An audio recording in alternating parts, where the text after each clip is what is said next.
Hello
चलिए बहुत अच्छी कलाकार अदाकारा हम लोगों की दोस्त विकास भैया के अजीज विकास भैया ने हमसे पहली बार दिल्ली में मिला था।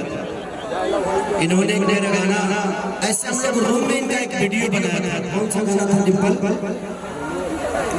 आपकी भी अजीज आप अपना क्यों नहीं बोल रहे हैं?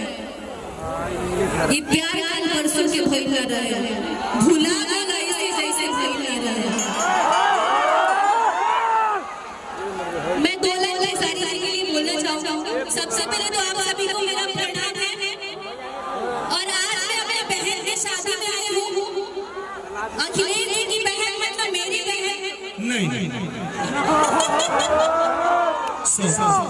इस बात में तो हम एग्री नहीं है। ये कहो कि अखिलेश जी की बहन मेरी ननद। हाँ मेरी ननद। अब सही बात। मैं दो लाइन बोलना चाहूंगी।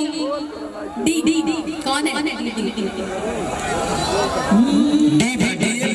हाँ डी चल कैसे हैं आप लोग? बढ़िया, क्या बात है, कितने खूबसूरत लग रहे हैं आप सब।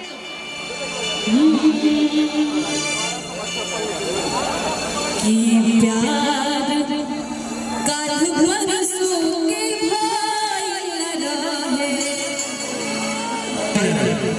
भुला गए से जैसे भाई लगा है। ये कौन प्यार है हमरा पता न रहे कि ऐसे प्यार न जान तू प्यार जो है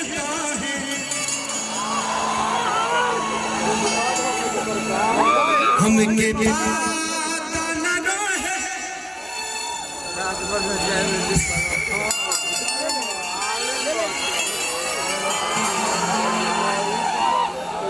कि ऐसे प्यार हमर जान तू करलू चाहता है हमके पता न रहे कि के तहर साहे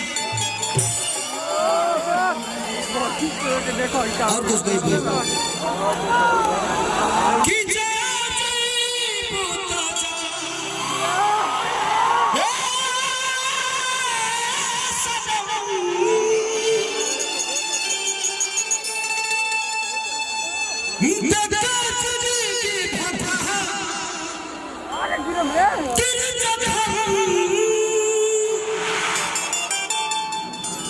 सोचा हमारे बारे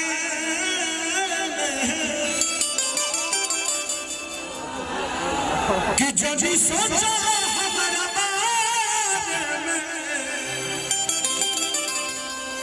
तो हर खातिर हमारा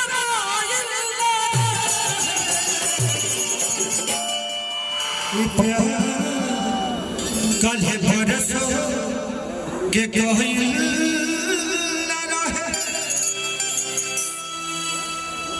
प्यार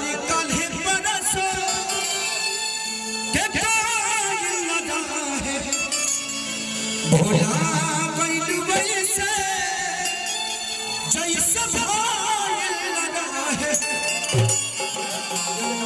वो प्यार है क्या जिसको इंसान भूल जाए, सुबह का गया शाम को आ जाए, उसको भूला नहीं कहते हैं।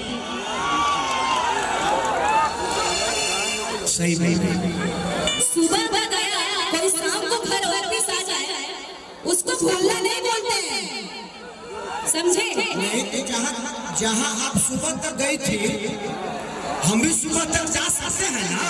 बिल्कुल बिल्कुल जा सकते हैं। शाम को हम भी आ जाएंगे, फिर हम वही काम करेंगे। सुबह से जो आप कर रहे थे वही हम भी शाम तक करेंगे, चलेगा ना? तो हमारे घर के पातर बुझाते रहो। आई एंजॉय फ्रॉम बेआसाना। मुझे कुछ वर्ड याद आ रहा है क्या जो मैं आपके लिए बोलूंगी क्या? कि मुस्की पे राजा